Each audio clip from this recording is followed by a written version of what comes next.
Hit TV YouTube channels లో మీ వ్యాపార ప్రకటనలకు మరియు ప్రమోషనల్ ఇంటర్వ్యూస్ కోసం వెంటనే సంప్రదించండి. సీత గారు నమస్తే అమ్మ, ఎలా ఉన్నారు? బాగున్నాను అమ్మా.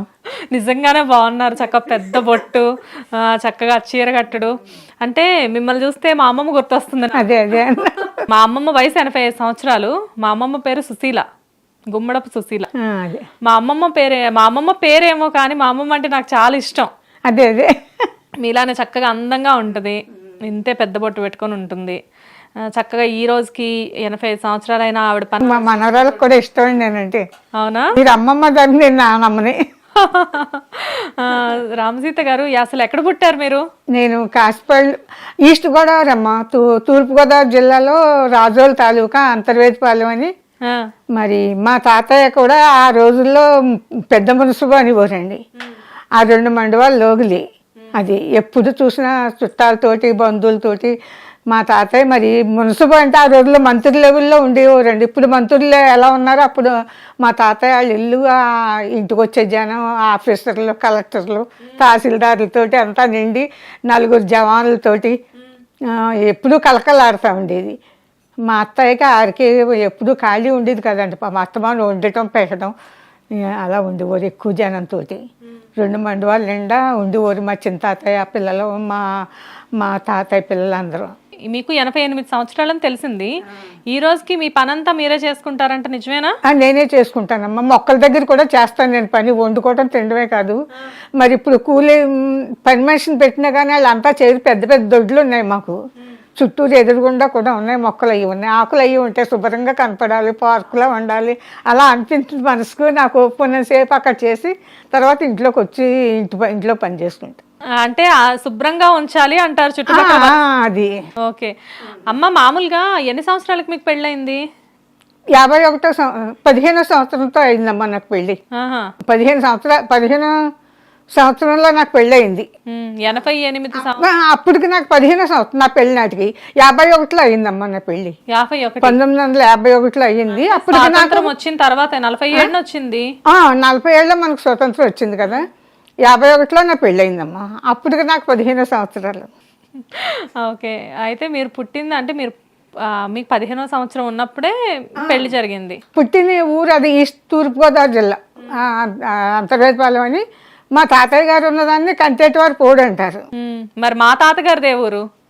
మీ తాతగారు మరి విజయవాడ అన్నారు కదా, మరి అక్కడ ఏ ఊరు మరి? అయ్యో, మీకు అర్థం కాలేదు. మా తాతగారు అంటే మీ వారిది ఏ ఊరు అంటారు? మా వారిది జిన్నూరండి. జిన్నూరా? జిన్నూరండి. వాళ్ళు పుట్టిన ఊరు పోడూరండి, పక్కనే ఒక 7-8 కిలోమీటర్లు ఉంటుంది. హిందూ సాంప్రదాయం ప్రకారం భర్త కాలం చేసిన తర్వాత భార్య మెడలో నల్ల పూసలు కానివ్వండి, బొట్టు కానివ్వండి తీసేయాలి, తల్లో పూలు కానివ్వండి అనేది శాస్త్రం. కానీ మీరు వాటికి వ్యతిరేకమని విన్నాము. మరి నాకు తెలీదు. నేను చాలా పల్లెటూరులో పుట్టాను. వ్యవసాయదారులు మా ఊరంతా, మా పుట్టిన ఊరంతా. గ్రామంలో ఒకళ్ళు ఇద్దరు ఏమన్నా పేపర్లు కొనుక్కునేవారేమో అంతే ఆ రోజుల్లో. ఇంక మిగతా వాళ్ళు అందరికీ బోర్డు స్కూల్ తప్ప ఇంకేమీ లేదు. మరి అలాంటి ఊళ్ళో పుట్టాను నేను. కానీ నాకు ఎప్పుడూ మనసు ఎక్కడ అన్యాయం జరిగితే అక్కడ ఉండేది మనసు. ఆడపిల్లలు కూడా అప్పుడు పెద్దోళ్ళు అయ్యేవారు. పెళ్ళిళ్ళు అవ్వడానికి ఒక్కొక్కళ్ళకి కొంచెం టైం పట్టేది. వాళ్ళకి మరి ఇంక చదువులు అయిపోయాక ఇంకేమీ లేవు కదా, ఇళ్లల్లోనే ఉండేవారు. ఇళ్ళల్లో ఉంటే కొంతమంది మగవాళ్ళు కూడా మోసం చేసేవారు. ఇప్పుడు ఆ పెద్దోళ్ళే చిన్నపిల్లలు 10, 12 ఏళ్ళు, 14, 13 ఏళ్ళు ఉండే పిల్లలు నాకు చాలా బాధగా ఉండేది. తల్లిదండ్రులు కూడా వాళ్ళని ఆదరించేవారు కాదు. వాళ్ళు కూడా సమాజం ఏమంటుందో అని భయపడిపోయి వాళ్ళని హింస పెట్టేవారు. ఎందుకు ఇలా చేసి అలా చేసి. వాళ్ళకి ఏం తెలుస్తుంది? తెలియని వయసు కదా, తెలియని వయసు కదా, చెప్పేవాళ్ళు లేరు కనీసం. నాకు అవన్నీ తెలిస్తే మనసు నాకు చాలా బాధగా అనిపించింది. నిద్ర పట్టేది కదా. అత్తులు ఏంటి అన్నీ తల్లిదండ్రులన్నా ఆదరించవచ్చు కదా. వాళ్ళు తప్పు చేశారు తెలియక, తెలుసు వాళ్ళు చూసుకోవచ్చు కదా, వాళ్ళని ఆదరించుకోవాలి కదా. ఎందుకు వాళ్ళని కొట్టి తిట్టి అలా చేస్తారు అలా అనిపించేది మనసు.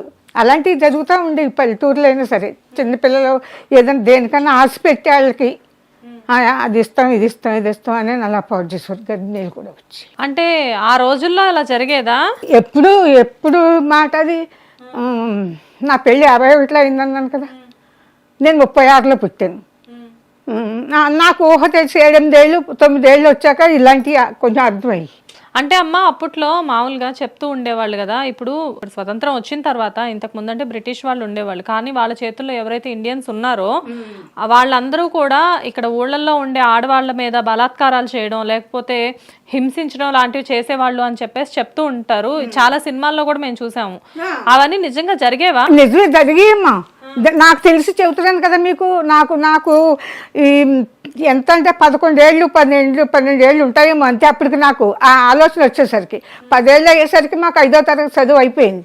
ఇంక మేము స్కూల్కి వెళ్ళే పని లేదు, ఈ ఇళ్ళ కాడ ఉండటమే. అప్పుడు ఇంటికాడ పని కూడా లేదు, పెద్దోళ్ళు చేసుకుంటే సరిపోయేది. మాకు వ్యవసాయదారులు, మనుషులు, పొలం మనుషులు, ఇంటి మనుషులు అందరూ ఉండేవారు, అన్నీ చేసేవారు. మా అమ్మ నానమ్మ వాళ్ళు ఇంట్లో పని చేసుకునేవారు, మాకు ఇంట్లో పని కూడా ఉండేది కాదు. ఇంకా మా మాస్టర్ని బతిమాలి వాళ్ళ మాస్టర్ రానియండి, పాస్ అయిపోయినా పర్వాలేదు, మమ్మల్ని స్కూల్కి రానియండి అని అడిగేవాళ్ళం అనమాట.